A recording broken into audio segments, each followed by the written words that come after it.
बोल पूज्य पाठ डंडी स्वामी जी महाराज की जय। सदगुरुदेव भगवान की जय। पूज्य पाठ डंडी स्वामी श्री भास्करानंद तीरथ जी महाराज की जय। वेदाचार्य श्री निगम तीरथ जी महाराज की जय। बंधुओं, आज जो हमारे श्री वेद मंदिर धाम में श्रीमद् भागवत कथा का आयोजन किया जा रहा था, जो आचार्य श्री विपिन दुबे जी द्वारा स्वामी श्री निगम तीरथ जी की अध्यक्षता में करवाई जा रही थी, जो कि 13 जुलाई से 19 जुलाई तक चली। आज 19 जुलाई इस कथा का विराम हुआ और हम आपके सामने लाए हैं इस कथा की झलकियां। सुशीला जानती है अपने स्वामी को कि ये धन के बारे में कहा तो कभी जाने वाले नहीं। अरे महाराज, एक बार जाकर के मिल तो आओ। सुदामा जी ने कहा, देवी मेरी भी बड़ी इच्छा होती है वहां से मिलने की, पर कुछ स्थान ऐसे होते हैं जहाँ खाली हाथ नहीं जाया जाता। राजा नाम गुरुम रिक्त हस्तम न गच्छेत। राजा के यहाँ, गुरु जी के यहाँ, मित्र के यहाँ जाओ तो कुछ न कुछ लेकर के जाओ, और हमारे यहाँ कुछ देने के लिए है ही नहीं। अरे महाराज, मैं करूंगी व्यवस्था, आप तैयार हो? तुरंत गई, 4 घर से 4 मुट्ठी चावल मांग करके लाई। ऐसी स्थिति है सुदामा जी की कि एक घर से कोई 4 मुट्ठी चावल देने को भी तैयार नहीं है। 4 घर से मांग करके लाई 4 मुट्ठी चावल। घर में देखा तो कोई वस्त्र है ही नहीं। एक बहुत पुरानी धोती मिल गई, उसी को 1 2 3 4 करके सिल के और चावल को बांध करके रोटी तैयार कर। तो देवी हम चलें? ठीक है महाराज। सुदामा जी तो भगवान का नाम लेते हुए आज द्वारका की ओर बढ़ने लगे। बहुत समय व्यतीत हो गया, चलते चलते चलते चलते चलते चलते आज भगवान ने सोचा मेरा मित्र आ रहा है, वैसे ही बड़ा जीर्ण शीर्ण है, दुबला है। भगवान ने योग माया को भेजा, जाओ सुदामा को लेकर के आना। इधर सुदामा जी चले जा रहे हैं, चले जा रहे हैं। एक बहुत गहरी नदी पड़ी। भगवान ने सोचा मेरा मित्र पार कैसे होएगा। आज भगवान संध्या के समय एक केवट बन करके आ गए, नाविक। बड़ा सुंदर भगवान ने फेंका बांध रखा है, सुंदर नाव भगवान चला रहे हैं और भगवान बड़े सुंदर ही गा रहे हैं। सुदामा जी ने सोचा इतनी गहरी नदी है, मैं पार कैसे होऊंगा, मेरे पास तो कुछ रुपए पैसे भी नहीं है, मुझे तो लगे कि मैं नहीं पहुंच पाऊंगा द्वारका। भगवान नाव चला रहे हैं और गा रहे हैं, जग नैया हमारा, अरे नैया में हम हैं और हम में संसार। बड़ी सुंदर भगवान नाव चला रहे हैं और गा रहे हैं। सुदामा जी सुन रहे हैं, जग नैया हमारा, नैया में हम हैं और हम में संसार। करें बिन पैसा पार, नैया में हम हैं और हम में संसार। अरे भैया, अंतिम सेवा है, या के बाद जो है रात हो गई, नाव बंद हो जाएगी, जो जागो चाहे बिना पैसा के पार कर देंगे। सुदामा जी ने कहा ये तो बहुत बढ़िया बात है। भैया गए और सुदामा जी नाव में बैठ गए। भगवान नाव चलाना भगवान ने प्रारंभ किया। बीच धारा में पहुंचे, भगवान ने कहा लाओ भैया उतराई दो। सुदामा जी ने कहा भैया तुम तो गा रहे थे, करें बिन पैसा पास। भगवान ने कहा वो तो हमारा नाव चलाने का एक अलग अंदाज है, स्टाइल है। लोग केले बेचते हैं, केले, मलाई वाले केले, तो क्या मलाई के केले, तो केले ही हैं, वो तो बेचने का स्टाइल है। नाव चलाने की हमारा अंदाज है। अब भाई फेरी में तो पार करेंगे नहीं, पैसे लाओ। सुदामा जी तो घबरा गए, भैया हमारे पास तो पैसा वैसा ना है, तो तुम कह रहे करें बिन पैसा पार। तो हमने सोची कि निःशुल्क व्यवस्था है, तो हम बैठ गए जाकर। भगवान ने पूछा कहाँ जा रहे हो, ब्राह्मण देवता क्या नाम है? बोले भैया अपने राम को लोग सुदामा कहें और हम यह समय द्वारकाधीश कृष्ण से मिलने जा रहे हैं। भगवान ने कहा अच्छा वो तुम्हारे मित्र हैं? बोले हाँ। गोटिया याद है मेरे, वहां से मिलवे जाएंगे। तो भैया या समय पैसा ना है तो जब वहां से लौटोगे तब तो दे दोगे ना, आगे जाओगे, क्योंकि तुम्हारे मित्र तो द्वारकाधीश हैं, वो तो कुछ ना कुछ देंगे। तो रामा जी ने कहा भैया कुछ मिले तो मैं दे देंगे, नहीं मिलेगा तो कोई बात नहीं। और भगवान ने पार कर दिया। सुदामा जी ने देखा सघन वृक्षावली है, जंगल है, पेड़ के नीचे सो गए। भैया प्रातः काल चलेंगे, आराम करने लगे। भगवान ने योग माया के द्वारा ही सुदामा जी को वहां से उठाया और द्वारका के बगीचे में सुलाई दिया। प्रातः 4 बजे श्री सुदामा जी के नेत्र खुले, बड़ी सुंदर शंख बजने लगे, घंटा घड़ियाल बजने लगे, सब द्वारकाधीश की जय जयकार करने लगे। बोल द्वारकाधीश की जय। सुदामा जी के नेत्र खुले हुए, भैया हम कहाँ आ गए? एक राहगीर जा रहा था, भैया ये कौन सा नगर है? उसने कहा द्वारकापुरीश है, गुजरात में है, कुछ है बोलते हैं। अरे भैया हम द्वारकापुरी पहुंच गए। भैया ये बताओ, या द्वारका में हमारो कन्हैया कहाँ मिले तो? और राहगीर ने पहली बार ये नाम सुना, भैया ये कन्हैया कौन है? सुदामा जी ने कहा यहाँ का जो राजा है, भैया हम तो वो कन्हैया नाम से जाने। हाँ, विद्यालय में उसका नाम श्री कृष्ण लिखा हुआ था। जैसे ही उसने देखा महाराज, उसने सुना, वो तो चौंक गया। क्या बोलते हो ब्राह्मण देवता, वो यहाँ के राजाधिराज हैं, उनका नाम यहाँ ऐसे नहीं लिया जाता। अरे कुछ आपने उपाधि नहीं लगाई, श्री श्री 108 श्री परम पूज्य गो विप्र प्रतिपालक द्वारका नाथ श्री कृष्णचंद्र जी महाराज। सुदामा जी ने सोचा भैया सुना, सुदामा जी कहने लगे भैया कन्हैया को नोबड़ो नाम है गयो। जब हम गुरु जी के यहाँ पढ़ते थे तब तो आपको कनुआ कनुआ बोले करते, इतना लंबा चौड़ा नाम। सुदामा जी को संशय हो गया कि भैया अब तो राजा हो गया, अब मैं जाऊं तो मुझे पहचानता है कि नहीं पहचानता, मेरे से मिलेगा कि नहीं मिलेगा, ये संशय है सुदामा जी के। धीरे धीरे आगे बढ़े तो भागवत में तो ऐसी कथा है कि सीधे सुदामा जी रुक्मणी जी के भवन में प्रवेश कर गए, क्योंकि भगवान की आज्ञा है। भगवान ने कह करके रखा है कि कोई भी संत ब्राह्मण रात में 12 बजे भी आ जाए तो सीधे प्रवेश कर सकते हैं। और एक संत नरोत्तम दास जी महाराज हुए, उन्होंने अपने पदों में बड़ी सुंदर सुदामा चरित्र की पंक्तियों की रचना करी। उन्होंने कहा कि जब सुदामा जी गए तो द्वार पर पहुंचे, द्वार में जाकर के बड़ी ही सुंदर सुदामा जी का दर्शन उन्होंने किया। द्वारपालों ने पूछा महाराज आप कौन हैं? बोले भैया अपने राम को सुदामा कहें, सुदामापुरी से आए हैं और अपने मित्र से मिलने आए हैं। हमारे जो द्वारकाधीश श्री कृष्ण हैं यही हमारे मित्र हैं। भगवान के द्वारपाल तो सुदामा जी को ऊपर से नीचे तक देखने लगे। भैया बड़े बड़े संत महापुरुष आए पर ऐसा महापुरुष आज तक नहीं आया। फटी धोती है, जीर्ण शीर्ण शरीर है, तन में कपड़ा नहीं, टूटी फूटी एक लकड़ी लिए हुए हैं, कमंडल लिए हुए हैं, पर मुखमंडल में बड़ा तेज है। समझ गए भैया हमारे द्वारकाधीश की तो लीला अनंत है, उनकी लीला का तो कहना ही क्या है। वो सीधे अंदर भागे, भगवान बैठे थे सिंहासन में, जाकर के द्वारपाल संदेश सुनाने लगे। महाराज आज द्वार पर एक ब्राह्मण देवता आए हैं।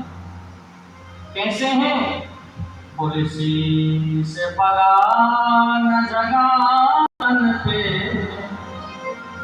प्रभु जान को आए बसे धोती फटी सिलटी दुपटी और पायल पाहन की नहीं श्याम। द्वार खड़ो तुझ दुर्बल रहो चक्र सो वसुधा पूछत दीन दयाल पुराण, बतावत आपनो नाम सुनाम। जैसे ही द्वारपाल ने सुदामा नाम बताया कि महाराज भगवान तो उछल पड़े और भगवान जैसे सिंहासन से उठे, कहीं तो भगवान के चरण पादुका गई, कहीं पीताम्बर गया, कहीं मुकुट गया, और भगवान ने दौड़ लगाना प्रारंभ किया। और एक नहीं दो नहीं, पूरी 7 देड़ियों को भगवान ने पार किया। इधर सुदामा जी संकेत करे हैं, मुझे पहचानेगा, मेरा संदेश पहुंचा कि नहीं पहुंचा। इधर भगवान गए और जाकर के दूर से भगवान ने देखा और जाकर के भगवान ने मित्र सुदामा को अपने हृदय से लगाए दिया। बड़े ही मित्र भगवान ने अश्रु वर्षा से सुदामा जी को सिंचित किया और भगवान बड़े ही भाव से सुदामा जी को हाथ पकड़ करके अपने अंदर लाए। महाराज पूरी सभा आज स्तब्ध है कि ऐसा कौन महापुरुष आ गया भैया, जिनके लिए आज साक्षात द्वारकाधीश ऐसे भाग रहे हैं जैसे बछड़े के लिए गौ माता भागती है पीछे पीछे। सब स्तब्ध हैं, रानी पटरानी सब स्तब्ध है। महाराज भगवान गए, भगवान ने दिव्य सिंहासन पर सुदामा जी को बिठाया और सुदामा जी को दिव्य सिंहासन में बिठा करके भगवान ने आज पहली बार अपनी पटरानी रुक्मणी जी को आदेश दिया कि जाओ लोटा और थाली लेकर के आओ, ब्रह्मा देवता की शरण होना है। रुक्मणी जी समझ गई कि आज प्रभु ने पहली बार आदेश दिया है, इसका मतलब ये साधारण नहीं, कोई विशिष्ट अतिथि है। तुरंत भागी और महाराज रुक्मणी जी जल तो नहीं ला पाई, तब तक तो भगवान के नेत्रों से गंगा और यमुना की धारा प्रकट हो गई और भगवान ने सुदामा जी के चरणों को ही धो दिया। देख सुदामा की दीन दशा, करुणा करके करुणा निधि रोए, आने परात को हाथ छुओ नहीं, नैनन के जल भगवान रोने लगे। और भगवान ने जैसे सुदामा जी के चरणों की तरफ देखा, महाराज असंख्य कांटे लगे हुए हैं, सपोले पड़े हुए हैं, पैदल चल करके आए हैं और उन सपोलों में कंकड़ पत्थर अंदर है। ऐसे हाल विवाह सो जाल लगे कुन जोए, आय महादुख पायु सखा, तुम आए जिते ना जिते दिन कोई। भगवान को कहने लगे, मित्र बड़े दिनों बाद आपने कृपा करी। भगवान ने सुदामा जी के शरण अपनी गोदी में रख करके और अपने पीताम्बर से भगवान पहुंचने लगे। जब रुक्मणी जी ने आकर के देखा तो यहाँ पर पैर धुल चुके। भगवान ने वो जल रुक्मणी जी को दिया। रुक्मणी जी से कहा कि इस जल को मेरे संपूर्ण भुवनों को पावन कर दो, थोड़ी थोड़ी सिंचन कर दो। अग्रहेत शिरसा राजन भगवान लोक पावना। रुक्मणी जी ने पूरा सिंचन किया, भगवान सेवा करने लगे। रुक्मणी जी को कुछ समझ में नहीं आता है। भगवान ने चरण दबा रहे हैं तो रुक्मणी जी आज पीछे खड़े होकर के सुदामा जी की हवा करने लगी, पंखा चलने लगी। ये हैं भारतवर्ष के ऋषि ब्राह्मण, जिनकी सेवा साक्षात भगवान करते हैं। हरि को भजे सुहरि को कोई। महाराज सुदामा जी की बड़ी भगवान ने सेवा करी। भगवान ने सुंदर स्नान कराया, वस्त्रों को भगवान ने पहनाया, बड़ा सुंदर सुंदर भोजन कराया।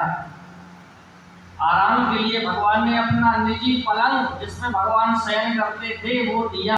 सुदामा जी लेटे तो सुदामा जी को तो ऐसी प्रतीति भई जैसे मैं साक्षात शेष सैया के ऊपर में शयन कर रहा हूं। भगवान सेवा करने लगे। भगवान ने कहा, मित्र बड़े दिन में आए, मेरी याद न आई। और शादी वादी की ना। सुदामा जी ने कहा कन्हैया कोई बात और न मिली पूछ देखो। ये शादी वाली बात मिली। भगवान ने कहा मित्र जब हम तुम गुरु जी के यहाँ थे तो तुम बाबा बैरागियों की बहुत बातें किया करते थे, कहीं ऐसा तो नहीं कि बाबा जी बन गए हो? नहीं कन्हैया सच बताऊं मैंने तो विवाह कर लिया। भगवान ने कहा तो विवाह कर लिया पर बुलायो ना विवाह में, मित्र की याद न आई। सुदामा जी ने कहा भैया कन्हैया तू कहाँ राजा जी राज और हम कहाँ गरीब ब्राह्मण, अरे बुला तो सही भैया। सुदामा जी ने कहा मैं तो सही बताऊं मैंने तो विवाह कर लियो, पत्नी का नाम है सुशीला, जैसे वाको नाम है वैसे ही वाको स्वभाव है। तो सही बताऊं कन्हैया वाई नहीं मिलवे के ताई तेरे पास मेरे को भेजा है, आज वाई की कृपा से तेरे दर्शन है भैया। अच्छा बोले हाँ। भगवान ने कहा मित्र यदि भाभी जी ने तुम्हें हमारे पास भेजा है तो निश्चय कुछ ना कुछ जरूर भेजा होगा। अब सुदामा जी कान में चावल दबाए थे तो और दबावे लगे। सुदामा जी ने कहा, सुदामा जी साहस नहीं कर पा रहे। सुदामा जी ने कहा भैया इतना बड़ा राजाधिराज, मैं आया तो बड़ा स्वागत किया सत्कार किया, 56 प्रकार के व्यंजन पवाए और मैं उसको चावल निकाल के दूंगा, कितना फीका लगे। सुदामा जी ने कहा लाला हमारे पास है ही का जो तेरे ताई लाते भैया, हम तो अपना काम चलाए रहे हैं। भगवान ने कहा मैं तो जो कुछ लाए हो सो तुम प्रेम से दे दो, क्योंकि मैं पदार्थों का भूखा थोड़ी हूं, मैं तो भाव का भूखा हूं। शायद तुम मेरा स्वभाव भूल गए। मेरा स्वभाव कैसा है? पत्रम पुष्पम फलम तो यो मे भक्त्या प्रयच्छति तदहं भक्तुपरतम अस्नामि प्रियता। जो भक्त मुझे पत्र दे दे, पुष्प दे दे, फल दे दे, जल दे दे, पर शर्त एक ही है कि मन में भाव होना चाहिए। भाव का भूखा हूँ मैं और भाव ही विशाल है। भाव से भजे जो मुझको भाव से मेरा भाव है। अन्न धन और वस्त्र भूषण कुछ न मुझको चाहिए, भाव से एक पुष्प दे वो भी मुझे स्वीकार है। सुदामा जी ने कहा करिए तू लाख प्रवचन कर, हम कछु लाए ही ना है। अच्छा भैया कछु ना लाए तो फिर ये हाथ ऐसे क्यों दबा रहे हो? सुदामा जी ने कहा कन्हैया इतने दूर से चल करके आए हैं भैया, हाथ पैर का दर्द हो ही जाए। भगवान ने कहा तुम्हारे हाथों में दर्द है और हम पैर दबाए जा रहे हैं। भगवान पैर दबाते दबाते हाथ दबाने लगे। सुदामा जी ने कहा एक कन्हैया ये हाथ से हाथ मत लगा भैया, सब ठीक ठाक है। भगवान हाथ दबाने लगे, कुटरिया दिख गई और स्वयं जहार के मिति पथोपर टंडोलाल। भगवान ने जोर का झटका लगाया और सुदामा जी की कांख से वो कुटरिया को खींच लिया। और जैसे ही भगवान ने देखा तो बड़े सुंदर चावलों को देख करके भगवान भावावेश में पड़ गए। भगवान ने एक मुट्ठी चावल उठाया और भगवान ने अपने मुख में रख लिया और मन ही मन एक लोक की संपत्ति सुदामा जी के नाम कर। दूसरी मुट्ठी खाने लगे तो रुक्मणी जी ने हाथ पकड़ लिया। रुक्मणी जी ने कहा महाराज मित्र के प्रेम में इतने प्रेम में भर गए कि क्या आप स्वयं सुदामा बनना चाहते हो? महाराज हम भी 16,108 रानियां हैं। एक संत कहते हैं कि रुक्मणी जी ने कहा कि महाराज सुदामा जी को आप महात्मा कह रहे हैं और महात्मा प्रसाद लाए हैं, आप ये प्रसाद स्वयं पाए जा रहे हो। अरे महाराज प्रसाद को तो मिल बांट करके खाना चाहिए। भगवान ने कहा ठीक है ले जाओ। प्रसाद रुक्मणी जी ने बांटा। भगवान ने कहा मैं सुदामा सत्य कहूं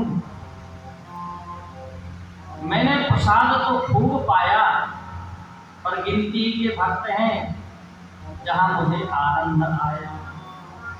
सबरी के बेर सुदामा कंदुल रुच रुच भोग लगाए मेरे मोहन। ये तो मैया सबरी ने भाव से बेर खिलाए, विदुर जी ने, विदुरानी ने छिलके खिलाए, और आपने आज चावल खिलाए। बड़ा आनंद आया, इतना स्वादिष्ट प्रसाद आप छुपा करके रखा आपने। मित्र, भाभी ने ये दिव्य चावल भिजवाए तो कुछ न कुछ तो जरूर संदेशा कहा होगा। सुदामा जी से सुशीला ने चलते हुए कहा था कि जब भगवान मिले तो एक संदेशा कह देना। एक मास दुई पाख में तो एकादशी होए, पर मेरे घर गोपाल को नित्य एकादशी होए। भगवान ने जो सुना, रामा जी ने पूछा करैया, मैंने तो हमसे पूछ ले कि विवाह कियो, हमने बताया थे भैया तेरे विवाह भाई की अभी ऐसे ही है। भगवान ने कहा आए गए हो सो मिलवाई दे महाराज। ठीक है मिलवा। अब तो भगवान ने आवाज लगाई, अरे देखो महापुरुष आए हैं, सभी रानियों पटरानियों से कह दो कि सभी आशीर्वाद ले भी आ जाए। सो महाराज रुक्मणी जी आ गई। मैं कृष्ण पत्नी रुक्मणी संत भगवान के चरणों में प्रणाम करती हूँ। सुदामा जी ने कहा सौभाग्यवती हो, पुत्रवती हो, पति प्रिया हो। रुक्मणी जी गई, जामवंती जी आ गई। लाला ये कौन है? अच्छा, दो दो ब्याह कर रखे हैं, सौभाग्यवती हो, पुत्रवती हो, पति प्रिया हो। तब तक सत्यभामा जी आ गई। लाला ये कौन है? तीन ब्याह कर रखे हैं क्या? सौभाग्यवती हो, पुत्रवती हो, पति प्रिया हो। कालिंदी आ गई। लाला ये कौन है? भगवान ने कहा मित्र बार बार मत पूछो, तुम तो ये समझो इस समय जो आशीर्वाद लेने आवे समझ लेना सब बेई हैं। तुम तो अपने आप गिनते जाओ। अब महाराज सुदामा जी आशीर्वाद देने लगे। 2 निकली, 10 निकली, 20 निकली, 50 निकली, 100 निकली, 500 निकली, 1000 निकल गई। लाला यहाँ तो लाइन लगी है बड़ी भारी, ये कौन है? भगवान ने कहा हमने पहले ही कहा इस समय जो तुमसे आशीर्वाद लेने आए समझ लेगा सब वही, सब वही। अब महाराज जैसी 5000 की संख्या पहुंची तो सुदामा जी की तो गिनते गिनते खोपड़ी गर्म हो गई। हाथ देते देते हाथ दुखने लगा, आशीर्वाद देते देते। लाला सही बता कितने हैं? भगवान ने कहा मित्र ज्यादा ना है, 16,108। अरे लाला तेने तो मेरो कर दियो कल्याण। हाथ देते देते मैं तो सिद्धार्थ महाराज, आशीर्वाद देते देते मैं तो सिद्धार्थ जाऊंगा। एक काम कर, मेरे बस की बात ना है, मैं आशीर्वाद दूं। भगवान ने कहा मित्र तुमने मेरे घर में कड़ाई लड़ाई, अब आधी रानियों को तो आशीर्वाद दे दिया और आधी को नहीं दिया तो लड़ेगी मेरे से। सुदामा जी ने कहा सुनो, ये सब तुम्हारी पत्नियां और तू सबको अर्धांग। एक काम कर, तू हमें प्रणाम कर ले, हम तुम्हें आशीर्वाद दे देते हैं, समझ लो कि सभी को आशीर्वाद। भगवान ने प्रणाम किया, सुदामा जी ने आशीर्वाद दिया। सुदामा जी ने कहा भैया आप चलेंगे, वहां पंडितानी है अकेली। भगवान ने कहा मित्र तो अब कैसे रोकें, तो अब चल रहे हैं। सुदामा जी ने कहा मित्र अब कैसे रोके, हमारी इच्छा थी कि रहो। बोले ना कन्हैया कब आएंगे। अब सुदामा जी को लगा ये विदाई तो कर रहे हैं पर देने लेने की इसमें कुछ बातें ही ना करी। अरे भैया मुझे तो कुछ नहीं चाहिए, पंडितानी ने भेजा था, अगर एक आध बढ़िया रेशमी साड़ी दे दे तो मैं पंडितानी को दे करके खुश कर देता। तो कन्हैया हम चले, भाभी से कछु कहनो तो ना है। भगवान ने कहा हम तो भूल ही गए, भाभी से जब जाके मिलना तो हमारी राम राम कह देना। सुदामा जी ने कहा वो तो हम ऐसे ही कह देते, कछु और विशेष कहनी हो। सुदामा जी याद दिला रहे हैं चलते समय काल साड़ी दे दे। कन्हैया कछु और कहनो है।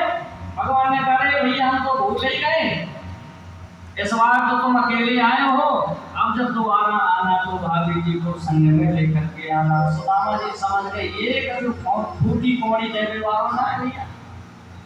सुदामा जी आगे बढ़े, कछु दूर तक भगवान भेज दे गए, पर भगवान को लौटा दिया सुदामा जी ने। और सुदामा जी मन ही मन सोच रहे हैं कि भगवान जानते हैं कि भैया जन्म के दरिद्री को, गरीब को यदि धन मिल जाए तो उसको अभिमान हो जाता है, इसलिए भगवान मेरा अभिमान नहीं बढ़ाना चाहते। भगवान कहते सुदामा तुम तो ऐसे ही भजन करो। सुदामा जी महाराज चलते चलते अपनी सुदामापुरी आए और यहाँ तो सब नजारे ही बदल गया भगवान की कृपा से। महाराज बड़ा दिव्य भवन द्वारका के समान दिखाई पड़ा। सुदामा जी को तो ऐसे लगा जैसे घूम फिर करके हम फिर से द्वारका में आ गए। अरे मेरी पंडितानी कहाँ चली गई? तब तक आवाज आई, बोल सुदामा महाराज की। अरे हमारी जय जयकार किसने करी? सुदामा जी ने सोचा अच्छा ऐसा लगता है हमें, एक सुदामा नाम के राजा ने हमारे नगर में आक्रमण कर दिया, हमारी कुटिया को हटा दिया, पंडितानी को भगाए दिया और अब यहाँ महल बनवाई दिया। अब उस महल के चक्कर काटने लगे। सेवकों ने देखा, जाकर के सुशीला महारानी से कहा, महारानी एक पंडित जी महल के चक्कर काट रहे हैं। जब सुशीला ने देखा तो समझ गई ये तो हमारे स्वामी हैं, चलो स्वागत करें। सोने की थाली में आरती सजाई, छम छम बाहर आई। अब सुदामा जी को लगा कि कोई राजरानी होगी, पूजा वूजा करके जा रही होगी, तो किनारे खड़े रहे। और सुशीला ने आकर के सुदामा जी की आरती करना प्रारंभ किया। सुदामा जी ने कहा, देवी तुम कौन हो, मेरी आरती काहे को करो? जो आवाज सुनी सुशीला की, सुदामा जी की, तो सुशीला ने कहा, महाराज अपने मित्र से ऐसे काम मिले गए, तुम तो पत्नी को ही भूल गए। सुशीला की आवाज सुनी सुदामा जी कह रही, सुशीला तू वही है? तेरे तो दो दो चुटीला, ये बड़ी रेशमी साड़ी, चमचमाता ये भवन, महल अटारी कहां से आ गई? सुशीला ने कहा, महाराज तुम्हें कुछ नहीं पता, ये सब वही द्वारकाधीश श्री कृष्ण की तो कृपा है। अब सुदामा जी समझ गए ये परमात्मा द्वारकाधीश कैसे हैं। फैलाया झोली जिस दिन से तेरे दर पे न जा करके, तुझे देते नहीं देखा मगर झोली भरी देखी।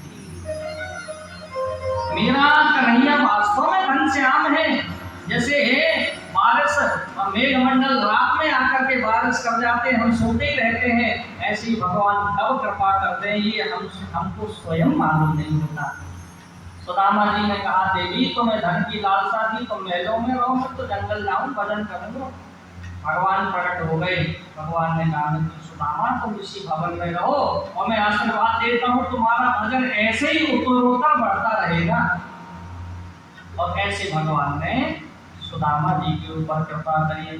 बोल द्वारकाधीश की, सुदामा जी महाराज की। श्री सुखदेव जी कहते हैं, राजन परीक्षित सुदामा जी को प्रणाम करके वही समय आ गया। भगवान ने सोचा कि भैया हमारा परिवार हो गया 56 करोड़। तो जब कोई शक्तिशाली परिवार हो जाता है तो वही सृष्टि में दूषित कार्य करने लगता है। अभिमान हो जाता है पैसे का, बल का, शक्ति का। तो भैया ऐसा न हो कि हमारा परिवार ही सृष्टि के कारण हो, संहार का कारण हो, सृष्टि का भार बन जाए। तो हम अपने परिवार को संयम में ले जाना चाहते हैं।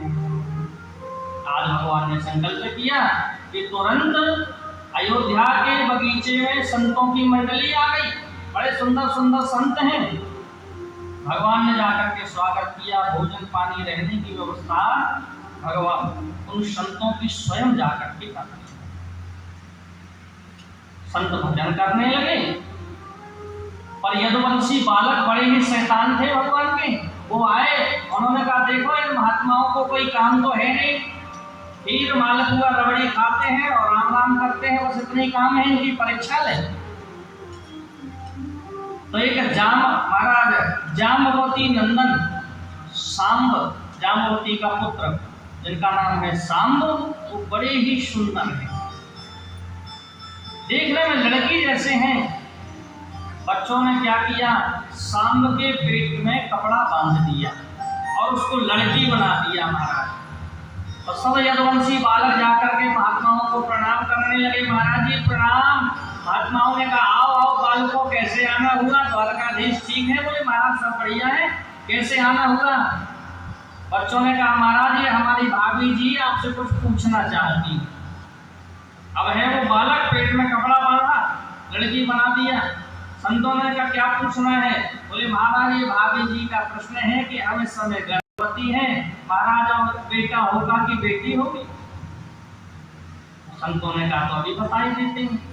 अब कोई आंख बंद करे, कोई नाक बंद करे, कोई कान बंद करे, पर समझ में किसी के कुछ ना आए, कुछ हो तब तो समझ में आए। संतों ने कहा, संत समझ गए। संतों ने कहा ये बच्चों मजाक करते हो, भागो यहाँ से। अरे तुम्हारे पिता द्वारकाधीश कितने संत सेवी हैं और तुम संतों से उपहास करते हो, परीक्षा लेते हो, भागो यहाँ से। बच्चे नहीं भागे। बच्चों ने कहा महाराज कुछ आता होगा तब तो कुछ बताओगे।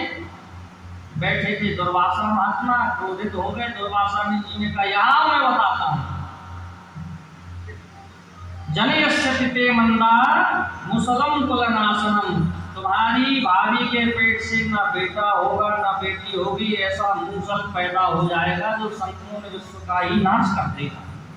घबरा गए बालक, कपड़े को खोल करके देखा तो लोहे का एक मूसल निकल आया। नाना को जाकर के उग्रसेन को बताया। नाना ने खूब डांटा और कहा यदुवंशी बालकों, भगवान से अब तुम बचने वाले नहीं हो, क्योंकि भगवान ने कहा कि संत वैष्णवों का, भक्तों का जो अपराध कर दे, मेरी हाथ भुजा भी अपराध है बन जाएगा तो मैं उस भुजा को भी काट डाल दूंगा। अब तुम नहीं बचने वाले। बच्चे घबरा गए। नाना ने कहा कि इसको समुद्र के किनारे चलो और एक चट्टान में पत्थर में पीस पीस करके इसको बहा दो और समुद्र में जो बचा हुआ टुकड़ा है फेंक दो। ऐसे ही किया गया। वो एरका नाम की घास बन गई पैनी। इधर यदुवंशी बालक आ गए और रहने लगे। किसी ने द्वारका में कुछ नहीं बताया। एक बार नारद जी आए। नारद जी से भगवान द्वारकाधीश ने कहा देवर्षि नारद जी, हमारे पिता वसुदेव देवकी को हमारे स्वरूप का ज्ञान कराओ, हम कौन हैं। बड़ा सुंदर स्वरूप का ज्ञान कराया। कुरुक्षेत्र में भी भगवान ब्रजवासियों से मिले हैं, मैया यशोदा से मिले। वहाँ बड़े बड़े यज्ञ किए, भगवान ने दान किया, पुण्य किया, सत्कर्म किया और भगवान पर द्वारका लौटे। सुखदेव जी कहते हैं राजन, ऐसे भगवान ने धर्म की रक्षा करके बड़े बड़े यज्ञ दान तप करके और भगवान ने यदुकुल के संहार की भूमिका बना दी। एक बार उद्धव जी को लगा कि भगवान तो जाने की तैयारी कर रहे हैं। उद्धव जी आए। उद्धव जी ने भगवान को प्रणाम किया। हे द्वारकाधीश, ऐसा लगता है कि आप स्वधाम को जाने वाले हैं। बोले हाँ। उद्धव जी ने कहा प्रभु मुझे छोड़ करके मत जाना। भगवान ने कहा उद्धव तुम्हें तो रहना पड़ेगा, भक्तों का अवलंब बनना पड़ेगा। प्रभु मैं कैसे रहूंगा आपके बिना? बोले सन्यासी बन करके रहो। तब दत्तात्रेय जी के 24 गुरुओं का निरूपण किया और बड़ी ही दिव्य शिक्षा दी। भगवान कहते हैं उद्धव, एक बार हमारे पूर्वज यदु कहीं जा रहे थे, एक महात्मा का दर्शन हुआ। यदु ने पूछा गुरुदेव, जो सुख हमें एसी में बंगले में बैठने से नहीं मिलता, वो आपको रेती में पड़े पड़े कैसे मिल रहा है? आप तो बड़े ही आनंद में हैं। अब दत्तात्रेय जी ने कहा यदु अपने राम को कहते हैं दत्तात्रेय, हमने जीवन जीने की कला 24 गुरु बना करके सीखी है। पृथ्वी को गुरु बना करके सीखा। सहनशील संत को बड़ा ही सहनशील होना चाहिए। जैसे पृथ्वी मैया होती है, लोग कितने गड्ढे खोदते हैं पर पृथ्वी को नहीं बोलती। पृथ्वी वायु आकाश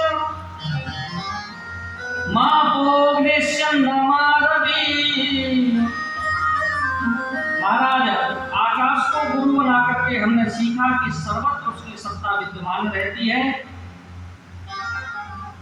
हिरण को गुरु बना करके सीखा कि संतों को कभी ग्राम गीतम न श्रृणुयात्, गीत नहीं सुनना चाहिए।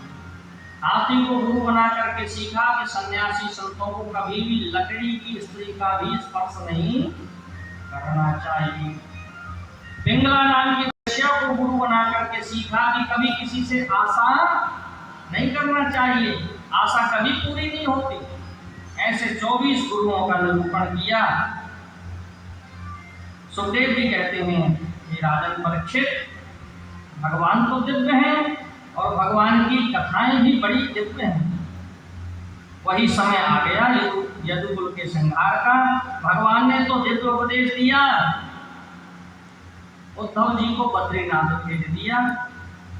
इधर द्वारका में अपशकुन होने लगे, वो लेकर के प्रभासक क्षेत्र पहुंच गए, बड़े बड़े यज्ञ किए, दान किए, सत्कर्म किए, और वहां पर यदुवंशी बालकों ने महाराज मदिरा का सेवन कर लिया।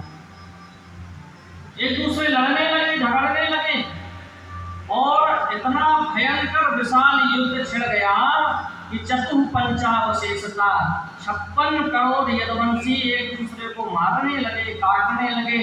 सब काल के गाल में समा गए, लड़ करके केवल 4-5 बचे। बलदाऊ जी ने भी भगवान को प्रणाम किया और वो भी शेष महाराज समाधि को चले गए, शेष के रूप में परिणत हो गए, क्योंकि बलदाऊ जी साक्षात शेषा बता रहे हैं। ये है हमारे भगवान, जिन परमात्मा को कुटुंब बढ़ाने में भी आनंद आता है और कुटुंब का संहार भी हो गया तो भगवान का मुखमंडल नहीं हो दिखाएगा।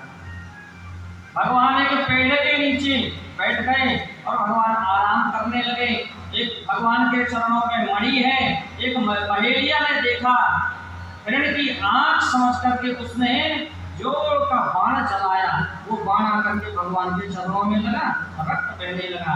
वो आया, देखा, नतमस्तक हो गया, चरणों में गिर पड़ा। भगवान ने कहा चिंता मत करो, ये सब मेरी ही इच्छा से हुआ है। तुम पूर्व काल के बाली हो, मैं राम हूँ, मैंने छुप करके तुझे बाण मारा था, आज तूने मार दिया, तुम्हारा बदला पूरा हो गया, जा मेरे धाम को। और भगवान ने उसको अपने धाम को भिजवा दिया। और भगवान ने महाराज दारुक सारथी को बुलाया। दारुक सारथी से भगवान ने कहा तुम द्वारका चले जाओ, जितनी रानी पटरानियां हैं सबको मथुरा में छोड़ो जाकर के, क्योंकि मेरे जाने के 7 दिन के बाद द्वारका समुद्र में डूब जाएगी, विलीन हो जाएगी। और भगवान तुरंत भगवान का श्री कृष्ण का शरीर भूमि से ऊपर उठने लगा। धीरे धीरे धीरे धीरे भगवान का दिव्य बपू ऊपर की ओर उठा और एक प्रकाश रूप में वर्णित हो गया। और वही प्रकाश पुंज अचानक सबके देखते देखते अंतर ध्यान हो गया। संतों ने कहा भगवान का वह सावला विग्रह कहाँ गया? बोले भैया वो कहीं नहीं गया, कलयुग के कलुषित प्राणियों का कल्याण करने के लिए भगवान नंदन यशोदा नंदन भागवत में आकर के विराजमान हो गए। बोल भागवत भगवान की द्वारिकाधीश की। श्रीमद्भागवताख्योऽयं प्रत्यक्ष कृष्ण। इसलिए तो कहते हैं भागवत साक्षात कृष्ण है। कलयुगी राजाओं का वर्णन किया। सुखदेव जी कहते हैं राजन कैसा लग रहा है? आपने आ गया। परीक्षित ने कहा महाराज मैं तो मजाक कर रहा था, करोड़ों तक्षक नाग भी आकर के काटे तो मैं मरने वाला नहीं हूँ। समाधि लगा करके बैठ गए और सुखदेव जी का उन्होंने पूजन किया। सुखदेव जी आशीर्वाद देते हुए देकर अपने भक्त को अभिवांछित वरदान, लगते लगते हो गए श्री प्रभु अंतर्यामी। परीक्षित ने पूजन किया, समाधि लगा करके बैठे। तक्षक नाग छद्म वेश धारण करके आया और महाराज परीक्षित का कल्याण हो गया। परीक्षित के पुत्र जन्मेजय ने सर्पेष्टि यज्ञ कराया। आस्तिक मुनि ने आकर के बंद करवा दिया। श्री सूत जी महाराज कहते हैं सौनकादिक ऋषियों 18 पुराणों की महिमा गाई। 18 पुराणों में श्लोक कितने हैं संख्या बताई। आपने जो 6 प्रश्न किए थे, ये सब 6 प्रश्नों का यथामति यथागति हमने उत्तर दिया। जैसे नदियों में गंगा जी की महिमा है, क्षेत्रों में काशी की महिमा है, वैष्णव में भगवान शिव जी की महिमा है, ऐसे ही पुराणों में साक्षात भागवत भगवान की महिमा है। बोल भागवत भगवान की। अब भागवत जी का अंतिम श्लोक हम बोलेंगे और आप लोग दोहराएंगे। हाथ जोड़ें और बड़े भाव से कहें, नाम संकीर्तनम यस्या सर्व पाप प्रणाशनम प्रणामो दुःख शमनः तं नमामि हरिं परम्। भगवान का नाम संकीर्तन ही सब वेद वेदांतों का सार है और सब पापों को नष्ट करने में समर्थ आप भगवान का नाम ही। सर्व वेदांत सारम ही, सर्व वेद वेदांतों का सार भागवत है और भागवत का सार केवल भगवान का नाम है। बोल नाम महाराज की, भक्तवत्सल भगवान की, श्रीमद् भागवत महापुराण की, परम पूज्य स्वामी जी महाराज की। भगवान के चरणों में प्रणाम करते हुए आइए स्वामी जी की वाणी का आनंद लें, आशीर्वचन। तो भगतजनों, आपने इस आखिरी दिन जो कि सप्तम दिवस है, वैसे तो कथा का कभी भी समापन नहीं होता, ये विराम लेती है, फिर एक जगह से विराम लेकर जो दूसरी जगह पर आचार्यों द्वारा, कथावाचकों द्वारा, विद्वान ब्राह्मणों द्वारा शुरू कर दी जाती है। स्थान समय बदल जाते हैं लेकिन कथा चलती रहती है। हरि अनंत, हरि कथा अनंता, ये तो आपने सुना ही है। तो आज हमने सुदामा चरित्र सुना, जो कि भगवान के अनन्य भगत के लाई, जो कि तन मन धन से पूरी तरह भगवान श्री कृष्ण के प्रति समर्पित थे। आज भी उनका नाम भगतमाल में लिया जाता है। तो बंधुओं, हमने आज सुदामा चरित्र सुना, जो कि भगवान के अनन्य भगत कहलाते हैं। और इस तरह कथा ने विश्राम लिया और फिर बाद में आरती करके प्रसाद वितरण किया गया। उसके बाद सभी भक्तों ने स्वामी जी का आशीर्वाद लिया। स्वामी जी ने अपने आशीर्वचन में बताया कि गुरु पूर्णिमा का दिवस बहुत ही धूमधाम से मनाया जाएगा और ये व्यास पूर्णिमा कहलाती है, जिसमें हम अपने गुरु के प्रति आभार प्रकट करते हैं अपनी श्रद्धा और भक्ति के अनुसार। तो दोस्तों, आ गया है गुरु पूर्णिमा का दिन, 21 जुलाई रविवार का दिन। आप भी अपने गुरु के चरणों में प्रणाम करके, उनके प्रति आभार व्यक्त करके अपने इस दिन को और अपने जीवन को सफल बनाएं। आपको ये वीडियो कैसी लगी? कृपया इसे लाइक करें, शेयर करें और कमेंट बॉक्स में जय गुरुदेव लिखना बिल्कुल ना भूलें। बोल वृंदावन बिहारी लाल की जय, बोल जुगल जोड़ी सरकार की जय, बोल पूज्य पाटंडी स्वामी जी महाराज की जय। हर हर महादेव। बोल पूज्य पाटंडी स्वामी जी महाराज की जय हो।